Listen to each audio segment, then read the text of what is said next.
कहानी की शुरुआत में हम एक भयंकर युद्ध को देखते हैं जो अब अपने अंत पर पहुंच चुका है। युद्ध के मैदान में लाशें बिखरी हुई है और माहौल में एक सन्नाटा सा छाया है, जहां एक विशाल सा राक्षस जैसा मॉन्स्टर जमीन पर घूम रहा है। उसका सामना एक वॉरियर के ग्रुप से होता है। इस मॉन्स्टर की एक अनोखी क्षमता है कि वो अपने होठों को बिना हिलाए बात कर सकता है। वो इंसानों की तरफ देखता है और एक ठंडी मुस्कान लेते हुए कहता है कि तुम बेवकूफ हो जो सोचते हो कि तुम मुझे हरा सकते हो। धीरे धीरे हमें पता चलता है कि शैडो वर्ल्ड्स इंसानियत के लिए अब तक की सबसे बड़ी मुसीबत है। ये अंधकार को लेकर आती है जो धीरे धीरे दुनिया को लपेट रही है। इस धुंध के अंदर क्या होता है इसका किसी को कुछ भी पता नहीं, लेकिन एक बात तो तय है, जो भी जिंदा इंसान इस प्रभावित जमीन पर कदम रखता है वो कभी वापस नहीं लौटता। शैडो वर्ल्ड को हराने का एक ही तरीका है, उन्हें जीतना और इस मुसीबत का अंत करना। एक हीरो जो कि अपनी सारी हिम्मत और विश्वास को इकट्ठा कर चुका है। बोरोमिर नाम के एक शक्तिशाली ड्रैगन के सामने वो खड़ा होता है।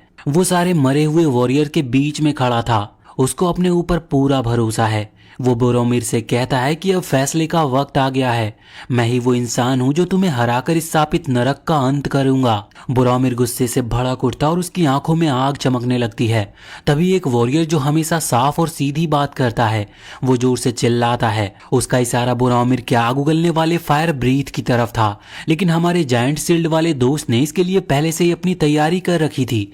जैसे ही आग का गोला उसकी तरफ आता है, सबको लगता है कि शील्ड वाला वॉरियर अब उसे रोकेगा, लेकिन उसके पहले ही वो गोला गायब हो जाता है। पता चलता है कि यहाँ पर हमारा मेन कैरेक्टर डेजियर एक पावरफुल स्पेल का इस्तेमाल करके उसे रोक लिया था। ये देखकर शील्ड वाले दोस्त का एक और चांस खत्म हो जाता है बोरोमिर को हराने का। यहाँ पर बोरोमिर जो कि अपनी हार मानने वाला नहीं था, वो एक और भी ज्यादा ताकतवर अटैक करने की तैयारी करता है, लेकिन डेजियर अपने ध्यान और मैजिक का इस्तेमाल करके इस बार भी उसका वार को आराम से रोक लेता है। फिर वो जोर से अपना नाम चिल्लाता है और कहता है कि मेरा मैजिकल पैटर्न एनालिसिस कंप्लीट हो चुका है। डेजियर ने बोरोमिर के सारे ड्रैकोनियन स्पेल को सील कर दिया था।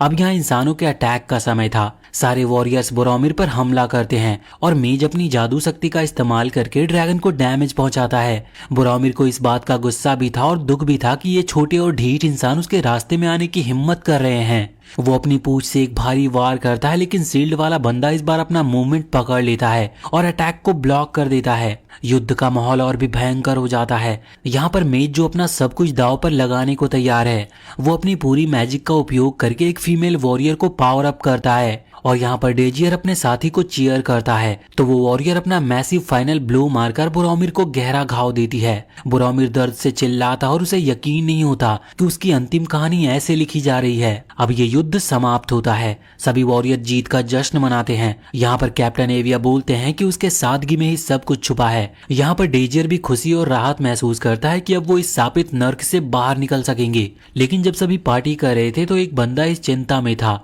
अब तक हायर अप्स में कोई मैसेज क्यों नहीं आया। सबके चेहरे पर एक अजीब सी चिंता छा जाती है कि क्या उन्होंने गलती से गलत टारगेट को मार दिया है। तभी उनमें से एक कहता है कि नहीं, बोरोमिर ही सही टारगेट था, लेकिन बाकी लोग उसकी इस बातों को तोड़ते हुए पॉइंट आउट करते हैं कि अब तक उन्हें उनकी दुनिया में वापस भेज दिया जाना चाहिए था। डेजियर उन्हें शांत करता और कहता है कि थोड़ा और वक्त दो, सब कुछ अब खत्म हो चुका है, सबकी स्पिरिट्स हाई है, युद्ध में जीत का असर भी दिख रहा है। लेकिन तभी मेज इस खुशी का माहौल खराब कर देता है। वो बताता है कि जो 155 मिलियन लोग बोरोमिर से लड़ने आए थे, उनमें से सिर्फ 6 लोग जिंदा बचे हैं। वहां का माहौल एक पल में एकदम सीरियस हो जाता है। डेजियर अंदर ही अंदर सोचता है कि इस दुनिया ने उससे कितना कुछ छीना है। उसके वो साथी जिनके साथ उसने कंधे से कंधा मिलाकर लड़ाई की थी और वो दोस्त जो कभी वापस नहीं आ सकते, उसका दिल भारी हो जाता है। तभी उनमें से एक माहौल को हल्की और खुशी भरी बातों की तरफ ले जाने की कोशिश करता है। वो बोरोमिर की हार का जिक्र करता और टॉपिक को बदलने की कोशिश भी करता है, लेकिन यहाँ पर मेज उसकी बात को टोकते हुए कहता है कि हम असलियत से मुंह नहीं फेर सकते।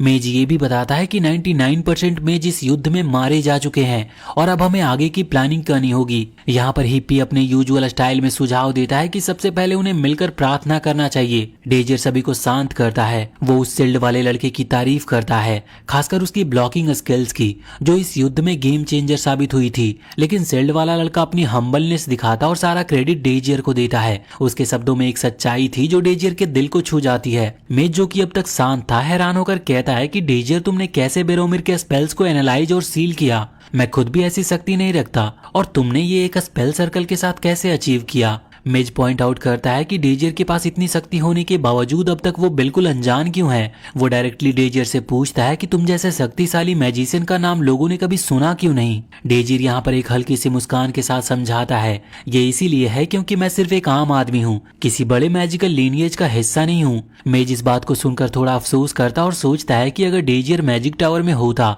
तो मैं उसे एक लेजेंड बना देता। फिर सब अपने घर वापस जाने के प्लान्स के बारे में बात करने लगते हैं। डोनोवन कहता है कि वो अपने मरे हुए दोस्तों के घर जाकर उनके सामानों को वापस करेगा क्योंकि उसके लिए ऑनरेबल डेथ्स काफी मायने रखती है। यहाँ पर प्रिसिला, जो कि ग्रुप का सबसे आइडियलिस्टिक और शुद्ध व्यक्ति था, वो सिर्फ किंगडम वापस जाकर विक्टिम्स की फैमिलीज का ध्यान रखना चाहता है और एक मेमोरियल बनाना चाहता है जो उनकी कुर्बानियों की याद दिलाए। मेज अपने अंदर ही अंदर सोचता है कि वो एक ऐसा तरीका ढूंढे जो शैडो वर्ल्ड के दोबारा होने से रोके, क्योंकि अगर एक और शैडो वर्ल्ड आया तो वो इंसानियत का अंत होगा। उसकी आंखों में एक गहराई और संकल्प दिखाई देती है। जो वॉरियर ने लड़ाई खत्म की थी वो अपने शब्दों के साथ एकदम चुप था। वो रूडी के सवालों को सीधा इग्नोर कर देता है, जैसे उसके लिए ये डिस्कशन काफी पर्सनल हो। बाकी लोग डेजियर के बारे में चिंतित थे और सोचते हैं कि क्या वो हेवन एकेडमी वापस जाएगा या नहीं। डेजियर खुद एक लड़की के बारे में सोचता है जो उसका पुराना साथी थी, लेकिन भविष्य की एक बैटल में उसकी मौत लिखी है। उसके चेहरे पर एक दर्द भरी शांति दिखाई देती है।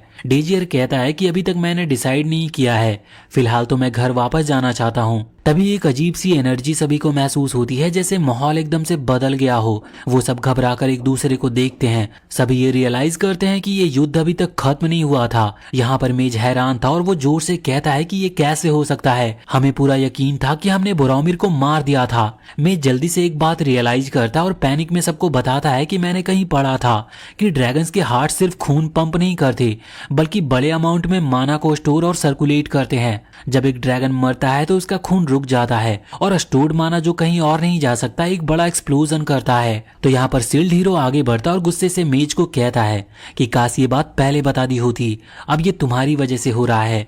मेज डिफेंड करते हुए कहता है कि ये हिस्ट्री में पहली बार हुआ है कि इंसानों ने किसी ड्रैगन को हराया है। मुझे कैसे पता होता कि ये असल में होगा, लेकिन सभी समझ रहे हैं कि अब इसका कोई मतलब नहीं। तभी आसमान में एक रोशनी का तूफान सा फैल जाता है जो बोरोमिर के शरीर से रेडिएट हो रहा था। डेजियर अपने मैजिक का इस्तेमाल करके इस ताकतवर एनर्जी को कंट्रोल करने की कोशिश करता है, लेकिन उसका स्पेल फेल हो जाता है। मेज घबरा कर कहता है कि इसका अब कोई फायदा नहीं, ये पूरी मैजिक पावर की बॉल है और परफेक्ट कंडीशन के बावजूद हम इसे रोक नहीं सकते। सब लोग अपने अंत के लिए तैयार होने लगते हैं। डेजियर सोचता है क्या यह सच में अंत है। उसका पूरा जीवन युद्ध के शुरुआत से लेकर अब तक उसकी आंखों के सामने फ्लैश होने लगा था। दोस्तों की यादें, मारा गया बोरोमिर और अब ये आखिरी पल, सब एक सपने जैसा लग रहा होता है। और फिर एक अनजान ऊर्जा डेजियर के आसपास मंडराने लगती है। वो आंखें खोलता और खुद को एक अलग जगह पर पाता है, एक शांत और बिल्कुल अलग दुनिया में। वो सामान्य कपड़े पहने होता है और आसपास का माहौल समझने की कोशिश कर रहा था। तभी दूर से तालियों की आवाज सुनाई देती है। जब वो मुड़कर देखता है तो एक औरत जो कि नए स्टूडेंट का स्वागत कर रही थी। ये देखकर डेजियर शॉक में था। वो औरत प्रोफेसर ब्रिजिट है, जो हेवन एकेडमी की फैकल्टी का एक प्रमुख सदस्य होती है। प्रोफेसर ब्रिजिट कहती है कि आप सबका हेवन एकेडमी में स्वागत है, लेकिन याद रहे ये एकेडमी सभी को एनरोल करने के लिए नहीं बनी, सिर्फ टॉप 600 स्टूडेंट को सेलेक्ट किया जाएगा। डेजियर यहाँ पर कंफ्यूज होता है, लेकिन जैसे जैसे प्रोफेसर ब्रिजिट बोलती है उसे लगता है कि ये सब पहले हो चुका है, जैसे वो जानता है कि वो क्या कहने वाली है। उसका शौक और भी ज्यादा बढ़ जाता है जब वो अनाउंस करती है, आपका टेस्ट एक शैडो वर्ल्ड को क्लियर करना होगा। स्टूडेंट के चेहरे पर डर और चिंता के आसार दिखाई देते हैं। वो धीरे से बड़बड़ाने लगते हैं क्योंकि एक शैडो वर्ल्ड का सामना करना उनके लिए जानलेवा हो सकता था। लेकिन प्रोफेसर ब्रिजिट उन्हें कहती है कि डरने की जरूरत नहीं। वो जैसे ही अनाउंस करती है कि शैडो वर्ल्ड एक आर्टिफिशियल जगह है जो सिर्फ टेस्ट के मकसद से बनाई गई है। डेजियर कुछ समझने लगता है, लेकिन उसे अभी भी यकीन नहीं हो रहा था कि जो भी कुछ वहाँ पर हो रहा है वो सच है। तभी ब्रिजिट घोषणा करती है कि साल 3613 के लिए एंट्रेंस एग्जाम अब शुरू होगा, और ये सुनते ही डेजियर का डर सच में कंफर्म हो जाता है। वो अपने अंदर चल रहे लड़ाई को छुपाते हुए समझता है कि बोरोमिर के खिलाफ जो बैटल हुई थी वो 3616 में शुरू हुई थी और अगले 10 सालों तक हम उसी ड्रैगन से लड़ रहे थे जो सब कुछ खत्म कर गया था। अब यह बात वो सोचते हुए गिर जाता है और एक गहरी उलझन में डूब चुका था। वो सोचता है कि अगर मैं वापस पास्ट में हूँ तो इसका क्या मतलब है। क्या मुझे सब कुछ फिर से शुरू करना होगा, सब कुछ दोबारा सहना पड़ेगा। इस बार वो खुद को पिंच भी नहीं करता क्योंकि उसे पता चल गया है कि ये कोई सपना नहीं है। उसकी यादें इतनी साफ है कि ये दुनिया दुनिया बिल्कुल असली लग रही थी। तभी एक गुस्से से भरी लड़की डेजियर के पास आती है।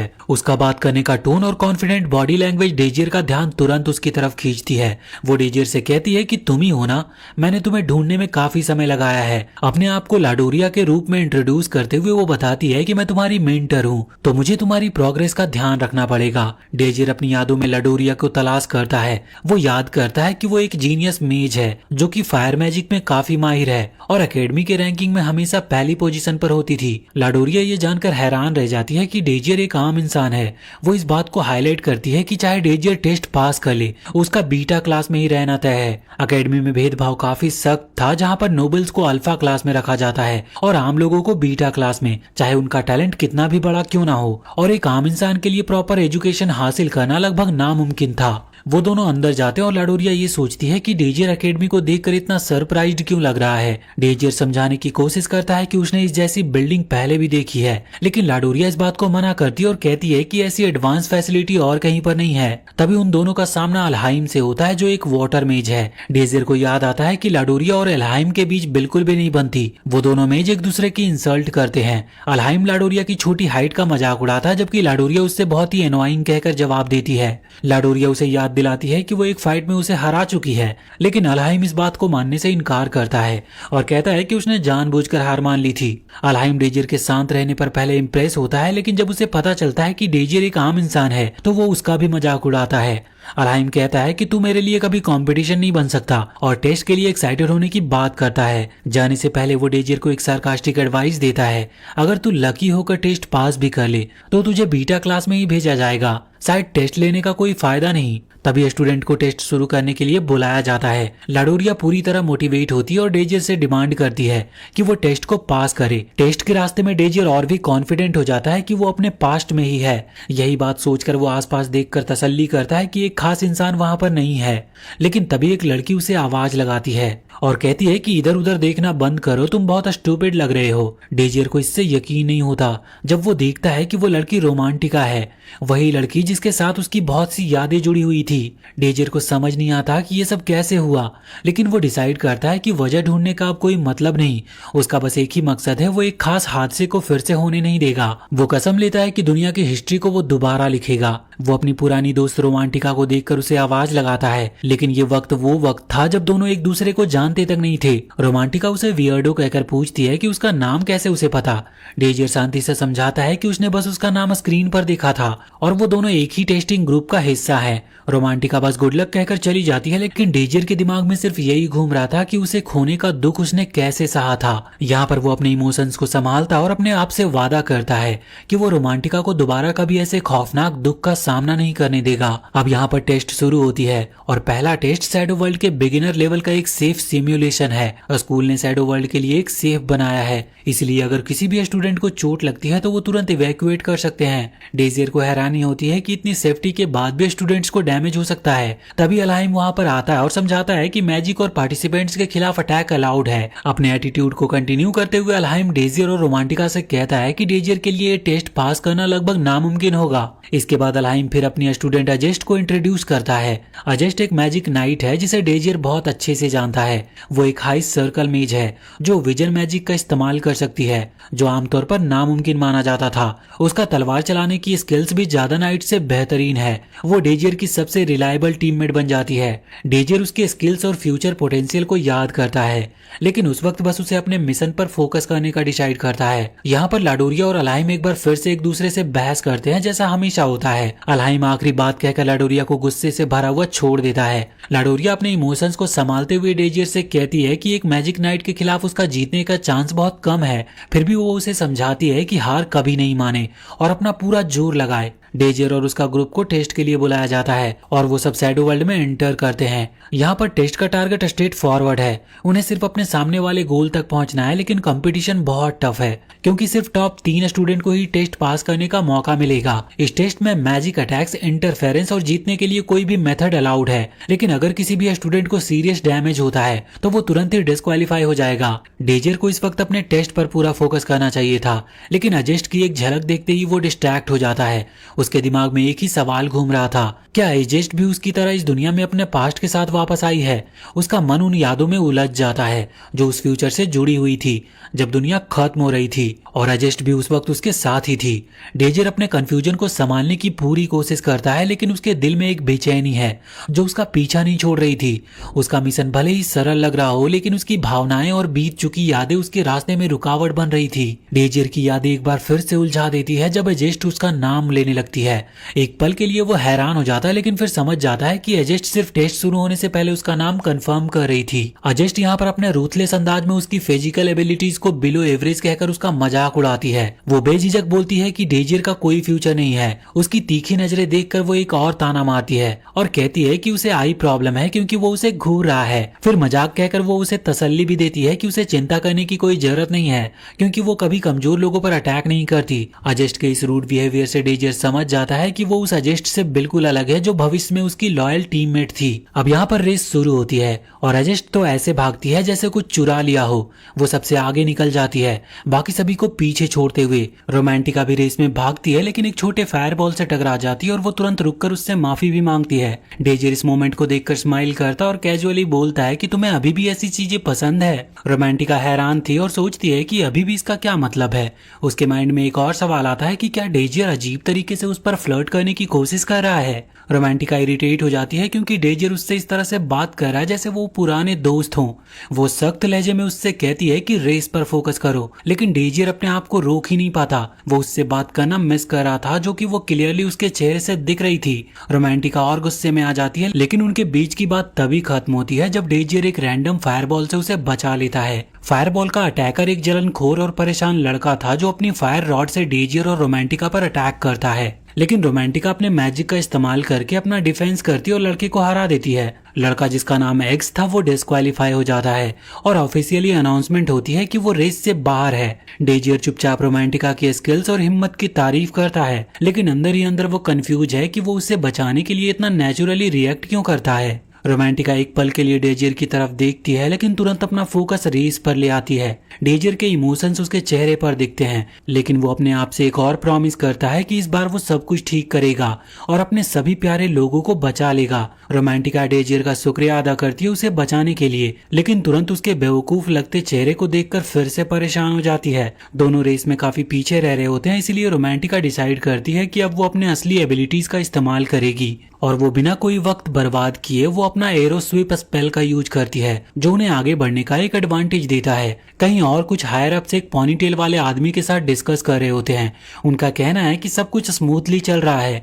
वो खासकर इस बात से इम्प्रेस है कि इस साल एक मैजिक नाइट टेस्ट में पार्टिसिपेट कर रही है। वो उसकी परफॉर्मेंस और डिसिप्लिन की तारीफ करते हैं, लेकिन तभी उनका कन्वर्सेशन एक मजाक में बदल जाता है जब कोई पॉइंट आउट करता है कि उसी ग्रुप में एक कमजोर कॉमनर भी है। सब उस लड़के के लिए अफसोस करते हैं, लेकिन एक लड़की जो लगातार ही डेजर को ऑब्जर्व कर रही थी और ऐसा लगता है कि उसके बारे में वो कुछ ज्यादा जानती है। इसी दौरान एक कॉन्फिडेंट लड़का एजेस्ट का पीछा कर रहा होता है। उसका प्लान सिंपल था, एजेस्ट के पीछे रहकर फिनिश लाइन तक पहुंचना, लेकिन जब वो रोमांटिका का पावरफुल विंड स्पेल देखता है तो वो हैरान रह जाता है। हवा इतनी स्ट्रांग होती है कि वो बहुत मुश्किल से मूव कर पा रहा था, लेकिन एजेस्ट आसानी से उसके बीच से गुजर जाती है जैसे स्पेल का उस पर कोई असर ही नहीं हुआ हो। ये लड़का जो एजेस्ट को देखते हुए टाइम वेस्ट करता है अपनी गलती की कीमत चुकाता है जब एक जायंट ट्री उसे रेस से बाहर कर देता है। साथ ही एक और कॉम्पिटिटर भी एलिमिनेट हो गया था और अब सिर्फ 3 पार्टिसिपेंट्स बचे थे। रोमांटिका मुस्कुराती है क्योंकि इसका मतलब है कि अब सभी बच्चे पार्टिसिपेंट पास करेंगे, लेकिन उसी वक्त वो लड़की जो डेजर को घूर रही थी अपना अगला कदम उठाती है। उसका मकसद क्लियर होता है, वो खून की प्यासी लग रही थी। वो डेजर से सामना करती और डायरेक्टली कहती है हार मान लो। डेजर हैरान होकर पूछता है कि क्यों। फिर वो अपना महानता दिखाते हुए कहती है कि उसने ये सिर्फ डेजर को वार्न करने के लिए बोला था ताकि वो हर्ट ना हो। फिर वो एक लास्ट वार्निंग देती है, ड्रॉप आउट कर लो वरना तेरी खैर नहीं। रोमांटिका साइलेंटली एक्सपेक्ट करती है कि डेजर सरेंडर कर लेगा, लेकिन वो शॉक्ड होती है जब डेजर मना कर देता है। वो यकीन नहीं कर पाती कि डेजर उसकी पावरफुल मैजिक देखने के बाद भी पीछे नहीं हटेगा। जब डेजर उसकी तरफ बस एक रिलैक्स स्माइल देता है तो वो और भी ज्यादा गुस्से से भर जाती है। अब उस लड़की का सब्र खत्म हो जाता है और वो गुस्से में प्रॉमिस करती है कि मैं तुम्हें इतना दर्द दूंगी कि तुझे लगेगा जैसे तेरी मौत आने वाली है। फिर वो अपना विंड स्ट्राइक स्पेल अनलीज करती है और कहती है कि बाय प्यारे लड़के। लेकिन उसका शौक तब और बढ़ जाता है जब डेजर उसके अटैक की तारीफ करता है, जिससे वो और भी ज्यादा हैरान होती है जब वो देखती है कि डेजर पर स्पेल का कोई असर ही नहीं हुआ। वो ना सिर्फ रोमांटिका के पावरफुल अटैक को सरवाइव करता है, बल्कि बिना किसी हिचकिचाहट के उसे समझाता है कि उसके अटैक में स्पीड को ज्यादा ध्यान दिया गया था, जिसकी वजह से उसका कंट्रोल वीक हो गया। डेजर अपने क्लासिक ओवर कॉन्फिडेंट स्टाइल में रोमांटिका को रिकमेंड करता है कि वो अपने अटैक में थोड़ा एडजस्टमेंट करे। यह सुनकर रोमांटिका का गुस्सा और भी फूट पड़ता है। वो अब एक और पावरफुल अटैक तैयार करती है, वेनम विंड, जो वो गारंटी करती है कि वो मिस नहीं करेगा। लेकिन यहाँ पर डेजर अपनी ताकतवर स्किल्स का डेमोन्स्ट्रेशन देता है। वो खुली हवा की दिशा को एडजस्ट करता है, जिसकी वजह से अटैक उससे छूट जाता है। रोमांटिका चौंक जाती है जब वो देखती है कि डेजर एक इनवर्स स्पेल का यूज कर रहा है। ये और भी शॉकिंग है क्योंकि इनवर्स स्पेल यूज करना नॉर्मली हाई लेवल या एडवांस सर्कल मैजिशियन के बस की बात होती है और डेजर टेक्निकली लोएस्ट सर्कल का है और ये इम्पॉसिबल लगता है। रोमांटिका उसे फिर से टेस्ट करने का डिसाइड करती है, लेकिन इस बार डेजर उसका अटैक बिना किसी दिक्कत के गायब कर देता है। अब यहाँ पर रोमांटिका का गुस्सा और कंफ्यूजन बढ़ने लगा था। वो सोचती है कि क्या इसका मतलब ये है कि डेजर की स्किल उससे भी ज्यादा हाई है। टेबल्स पूरी तरह से अब टर्न हो चुकी थी और डेजर अपनी डोमिनेंस कॉन्फिडेंटली दिखाते हुए कहता है, अब इसे खत्म करते हैं, मुझे और भी लोगों को हराना है और यहाँ ज्यादा देर तक नहीं रुक सकता। डेजर के इस कॉन्फिडेंट अप्रोच से रोमांटिका घबरा जाती है, लेकिन अब वो डेस्पेरेट है। वो एक साथ बहुत सारे स्पेल कास्ट करती है, ये होप करके कि डेजर उन सबको इन्वर्स नहीं कर पाएगा। लेकिन डेजर सारे स्पेल को आसानी से रोक देता है। वो सोचता है कि रोमांटिका पावरफुल है, लेकिन अभी उतनी स्ट्रांग नहीं जितनी फ्यूचर में होनी चाहिए। तभी डेजर के दिमाग में एक चिंता आती है, अगर सब कुछ ऐसे ही चलता रहा तो वो वही डार्क फ्यूचर रिपीट करेंगे जहां रोमांटिका अपनी किस्मत से मिली थी। वो अपने आप से प्रॉमिस करता है कि उसे रोमांटिका को और स्ट्रांग बनाना है और उसके लिए आज का जीतना जरूरी है। यहाँ पर वो अपनी डोमिनेंस दिखाते हुए डेजर रोमांटिका से कहता है कि इनवर्स स्पेल मेरी एकमात्र स्किल नहीं है। रोमांटिका सरप्राइज होती है जब वो देखती है कि डेजर एक simple friction erase spell cast करता है। वो कंफ्यूज हो जाती है कि वो ऐसा क्यों कर रहा है। तभी यहाँ पर डेजर रिवील करता है कि वो एक्चुअली रोमांटिका के अगेंस्ट लड़ नहीं रहा था। वो उसे समझाता है कि यहाँ पर टेस्ट उनके मैजिक स्किल्स का नहीं, बल्कि ये देखने का है कि कौन सबसे पहले गोल तक पहुंचता है। डेजर की बात सुनकर सब कुछ क्लियर होने लगता है। वो एक्सप्लेन करता है कि अगर वहां सीरियस डैमेज भी हो जाए तो भी कंटेस्टेंट्स मरेंगे नहीं। रोमांटिका रियलाइज करती है कि डेजर एक जीनियस स्ट्रेटेजी के साथ चल रहा है, लेकिन वो पॉइंट आउट करती है, चाहे मरोगे नहीं लेकिन तुम्हें डैमेज तो लगेगा। डेजर एक कॉन्फिडेंट स्माइल के साथ कहता है कि डैमेज से मैं डरता नहीं। फिर वो एक फायर स्पेल कास्ट करता है जो उसे रॉकेट की स्पीड से लॉन्च कर देती है। रोमांटिका शॉक हो जाती है, सोचती है कि डेजर शायद पागल है, लेकिन वो मान जाती है कि ये बस एक रिस्क किंग का काम हो सकता है। गोल के करीब अजस्ट अपने कंफर्टेबल लीड एंजॉय कर रही होती है, लेकिन तभी उसका एक्सप्रेशन सीरियस हो जाता है क्योंकि वो समझ जाती है कि डेजर उसे जल्दी क्रॉस कर लेगा। उसे अब तक ये नहीं पता होता है कि डेजर ने रोमांटिका को कैसे हराया, लेकिन वो डिसाइड करती है कि अब वो डेजर को अपनी पूरी ताकत के साथ हराएगी। वो अपने पावरफुल अटैक को तैयार करती है और डेजर हर एक लिंक स्पेल का एनालिसिस कंप्लीट कर लेता है जो वो इस्तेमाल कर रही थी। इस एनालिसिस की मदद से वो पूरे अटैक पर कंट्रोल हासिल कर लेता है, लेकिन अजस्ट को जल्दी ये रियलाइज होता है कि डेजर उनके स्पेल को इन्वर्स कर रहा है। ये देखकर वो डिसाइड करती है कि इस फाइट को खत्म करना होगा, इससे पहले कि डेजर उन सभी स्पेल को अपने कंट्रोल में ले ले। अजस्ट उन स्पेल्स का तुरंत इस्तेमाल करके अटैक करता है जो अभी तक इन्वर्स नहीं हुए थे, लेकिन डेजर उन स्पेल का दिशा बदल देता है। अजस्ट देख पाती है कि डेजर एक पावरफुल ब्लो से बच गया है। वो डिसाइड करती है कि इस बार उसे समय नहीं देगी स्पेल को इन्वर्स करने का। अपने अगले अटैक के लिए वो अपने सारे स्किल को कंबाइन करती है और डेजर एक्सपेक्ट करता है कि वो सही डिसीजन ले रही है, लेकिन दुर्भाग्य से यहाँ पर डेजर एक बीस्ट निकलता है और फाइट के बीच ही वो अटैक की ट्रेजेक्ट्री एडजस्ट कर लेता है। यहाँ पर अजस्ट ये देखकर हैरान हो जाती है कि डेजर उसके अटैक को इस्तेमाल करके खुद को लॉन्च कर रहा है। अजस्ट यहाँ पर एक और अटैक तैयार करती है, लेकिन डेजर उसे समझाता है कि वो इस फाइट को बस जीतने के लिए नहीं, उसे हराने पर ज्यादा फोकस कर रही है। उस बात को प्रूव करते हुए वो सीधे उसके पास से निकल जाता है। डेजर को विनर अनाउंस कर दिया जाता है, लेकिन उसके लिए इस विक्ट्री का कोई खास मतलब नहीं था क्योंकि यहाँ पर डेजर सिर्फ अपने दोस्तों की तरफ देखता है और सोचता है कि सबको और भी ज्यादा स्ट्रांग होना पड़ेगा और वही एक तरीका है जिससे वो उस हादसे को फिर से होने से रोक पाएंगे। वहीं दूसरी तरफ एक बंदा जो काफी पुरानी और बेकार सी रिंग पहना है, जो कि बहुत सारे स्टूडेंट्स को हराता है और अपने ग्रुप एफ का विनर अनाउंस होता है। उसका नाम डोनेटा है और वो हमारी लड़की की तरफ एक क्रीपी स्माइल के साथ देखता है। स्कूल के इंचार्ज लोग डिस्कस करते हैं कि जैसा एक्सपेक्ट किया गया था, इस साल भी अल्फा क्लास में कोई कॉमनर नहीं होगा। ये लोग कॉमनर्स के खिलाफ काफी ज्यादा भेदभाव करते थे और कहते थे कि अल्फा क्लास सिर्फ कुछ ही चुने हुए लोगों के लिए है। उनका मानना है कि कॉमनर्स को खुश होना चाहिए कि उन्हें हेवन एकेडमी में एनरोल होने का मौका मिला। सबसे ऊपर वाला बूढ़ा आदमी, जो शायद अपनी पूरी जिंदगी में कभी सेव नहीं कर पाया, उन्हें साइलेंस करा देता है। फिर वो रिवील करता है कि एक स्टूडेंट को अल्फा क्लास में प्लेस करने की रिकमेंडेशन आई है। ये रिकमेंडेशन प्रोफेसर ब्रिजेट की तरफ से थी, जो कॉन्फिडेंटली डेजियर को रिकमेंड करती है। बाद में स्टूडेंट्स चेक करते हैं कि उन्हें कौन सी क्लास में प्लेस किया गया है। डेजियर देखता है कि उसका प्लेसमेंट बीटा क्लास में हुआ है, लेकिन उसके लिए इससे ज्यादा चिंता की बात रोमांटिका की रिएक्शन की थी, जो पूरी तरह से हैरान थी। थोड़ी देर बाद हमें दिखाया जाता है कि रोमांटिका अपने सराउंडिंग्स को देखकर काफी ज्यादा उदास महसूस कर रही थी। यहाँ पर प्रोफेसर एक्सप्लेन करता है कि मेजेज को स्किल के सर्कल के बेसिस पर रैंक किए जाते हैं। सबसे लोएस्ट सर्कल 1 होता है और सबसे हाईएस्ट सर्कल 7। अल्फा क्लास में होने के लिए एक स्टूडेंट को कम से कम सर्कल 2 होना जरूरी है। बीटा क्लास के सभी स्टूडेंट सर्कल 1 के हैं और उनके स्किल रियल शैडो वर्ल्ड के लिए काफी नहीं है। रोमांटिका सोचती है कि बीटा क्लास में होना काफी बुरा है, लेकिन उसके लिए बात और खराब तब हो जाती है जब वो देखती है कि डेजियर भी उसी क्लास में है। डेजियर का लगातार मजाक करना और कैजुअल एटीट्यूड उसे और भी इरिटेट करता है। वो कंफ्यूज है कि डेजियर, जो मैजिक नाइट को हरा चुका है, बीटा क्लास में क्यों है। उसका गुस्सा और भी बढ़ जाता है जब डेजियर सिर्फ मुस्कुराकर रिस्पॉन्स देता है। फिर हमें दिखाया जाता है कि प्रोफेसर ब्रिजेट बाकी प्रोफेसर को कन्विंस करने की कोशिश करती है कि डेजियर को अल्फा क्लास में प्लेस किया जाए,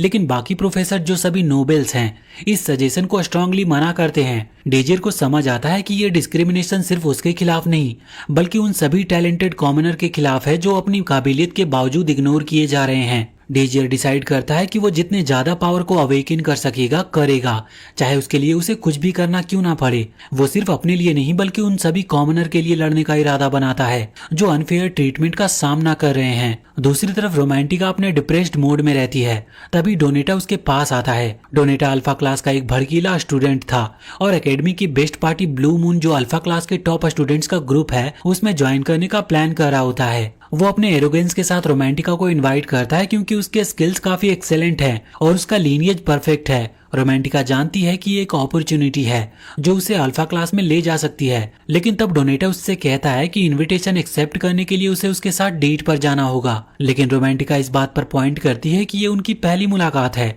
लेकिन डोनेटा एक स्मूथ टॉकर निकला। वो कॉन्फिडेंटली कहता है कि ये लव एट फर्स्ट साइट था। रोमांटिका को थोड़ा वक्त चाहिए होता है सब कुछ समझने और सोचने के लिए, लेकिन वो जिद्दी डोनेटा उसे एक ऐसा गिफ्ट देता है जो उसे होम टाउन में सिर्फ एक इंसान को दिया जाता है, जिससे वो दिल से प्यार करता है। उसका ये अंदाज देखने के बाद रोमांटिका कुछ बोल ही नहीं पाती। उसके लिए सबसे बड़ा शौक तब आता है जब डेजियर अचानक से उसके पीछे आ जाता है। डेजियर समझाता है कि वो भी एक ऑफर लेकर आया है, लेकिन रोमांटिका तुरंत मना कर देती है और कहती है कि वो उसके साथ डेट पर नहीं जाएगी। डेजियर तब बताता है कि उसका मतलब डेट नहीं था, बल्कि वो चाहता है कि रोमांटिका उसकी पार्टी ज्वाइन करे। अब रोमांटिका के लिए ये ऑब्वियस है कि वो स्कूल की बेस्ट पार्टी को ज्वाइन करेगी, लेकिन डेजियर कहता है कि ये उसका फ्यूचर का सबसे बड़ा गलत डिसीजन बन सकता है। रोमांटिका इरिटेट होकर डेजियर से कहती है कि वो वहां से चला जाए। तब डेजियर उसके लिए एक लेटर छोड़ देता है जो वो तभी पढ़े जब आसपास कोई ना हो। रोमांटिका इसका मजाक बनाती है और सोचती है कि उसने कुछ उल्टी सीधी बातें लिख दी होगी, पर डेजियर उससे ये कहता है कि लेटर पढ़ने के बाद उसे तुरंत जला दे क्योंकि वो उसकी भलाई के लिए है।